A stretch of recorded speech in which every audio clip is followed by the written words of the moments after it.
Jean-Michel Daupe est l'invité de LCR ce soir.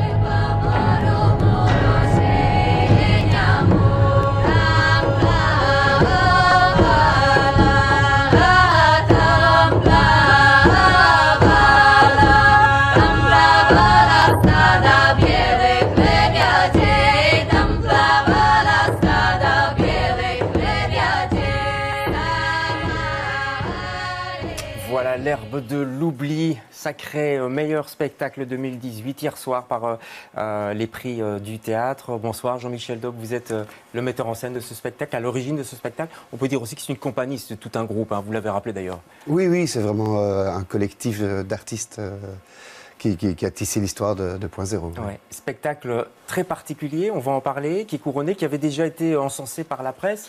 N'empêche, c'est toujours une surprise quand on reçoit un prix ou pas?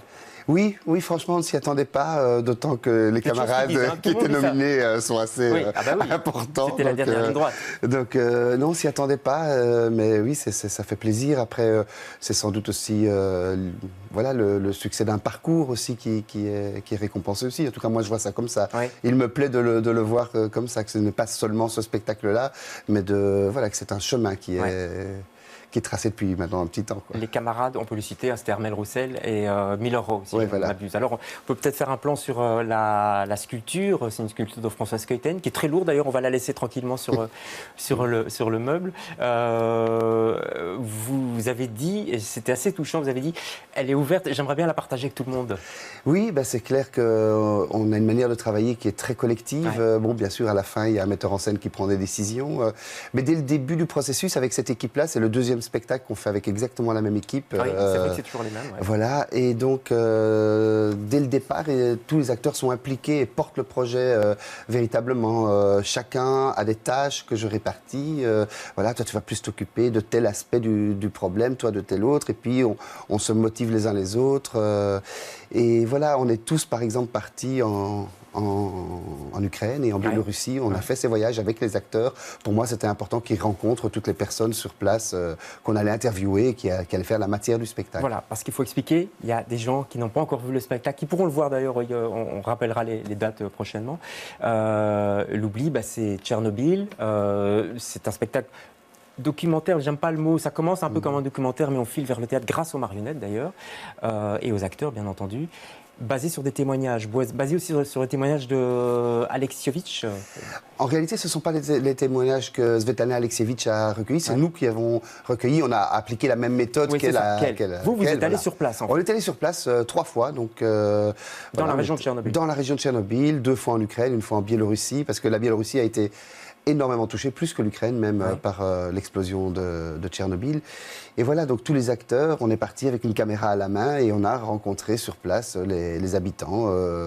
Et ça, c'était important de le faire, Jean-Michel Daupe, parce que vous aurez très bien pu rester à Bruxelles et consulter des témoignages sur Internet, par exemple. Il fallait que tout le monde aille là-bas.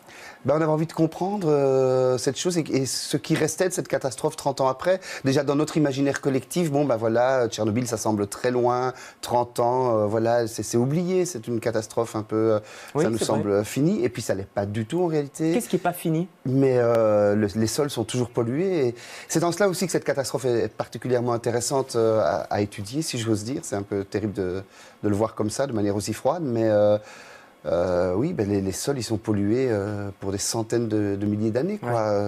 On est la première génération qui polluons la Terre pour des générations et des générations et des générations futures. Et c'est terrible, ce cadeau-là qu'on laisse aux futures générations, à nos descendants. Le théâtre, pour vous, est là pour dire ça aussi, pour dénoncer, pour pointer du doigt? Oui, pour interroger en tout cas. Est-ce qu'on continue comme ça? Est-ce qu'on continue de vivre, de profiter de cette énergie qui est fantastique, qui est formidable? Moi, il y a un côté que je trouve vraiment... Vous êtes anti-nucléaire, vous, par exemple? Je suis... À l'heure actuelle, oui, je crois qu'on peut dire anti-nucléaire, parce que tant qu'on ne maîtrise pas, tant qu'on n'apportera pas une réponse claire, précise et définitive à la gestion des déchets, on l'a pas. je ne pense... Voilà, on ne l'a pas. On l'a pas. Et quand on nous parle de failles, de fissures, de légères fissures, etc. C'est quoi votre sentiment, vous qui avez été à Tchernobyl? Ça fait peur parce qu'on se sent tellement invincible. Vous savez aussi, les Russes ils disaient que toutes leurs centrales nucléaires ne pouvaient pas exploser. Après, il ne faut pas oublier Fukushima, c'est quand même arrivé dans le pays, un des pays les plus industrialisés, à la pointe de la technologie. Donc personne n'est à l'abri et personne ne maîtrise quoi qu'on en dise. Le lobby nucléaire est extrêmement puissant pour nous faire penser le contraire. Mais voilà, et puis c'est vrai que c'est humain, on en profite et cette énergie est formidable. Elle est très rapidement obtenue dans des quantités astronomiques. Il y a un côté prométhéen. Comment est-ce que l'homme a trouvé ça? C'est presque... Oui, prométhéen. Alors, pour revenir au spectacle 2 secondes, vous utilisez les marionnettes, c'est un peu votre marque de fabrique aussi. Et je trouve que dans ce spectacle-ci, l'art de Louis, elles apportent quelque chose elles apportent la détresse, leur regard est incroyable. Oui, c'était vraiment ça, travailler en couche aussi, pour ne pas être juste cantonné au théâtre documentaire, justement. Oui. On avait envie d'ouvrir l'imaginaire du spectateur, que le spectateur puisse... lui proposer des images qui ouvrent le sens toujours. Et voilà, on a eu toujours le sentiment, quand on était là-bas pendant ces voyages, qu'il y avait une double réalité. Voilà, les radiations, ça ne se voit pas, c'est pas palpable, c'est inodorant aussi. Donc il fallait trouver quelque chose qui puisse faire penser à la radiation et qui puisse toucher des fantasmes que chacun aurait sur le nucléaire. Et les marionnettes peuvent aider à ça. Vous leur devez beaucoup à vos marionnettes, vous, j'ai l'impression. Oui, c'est une longue histoire d'amour. Oui. Parfois, j'essaie de m'en débarrasser, mais elles reviennent au grand galop.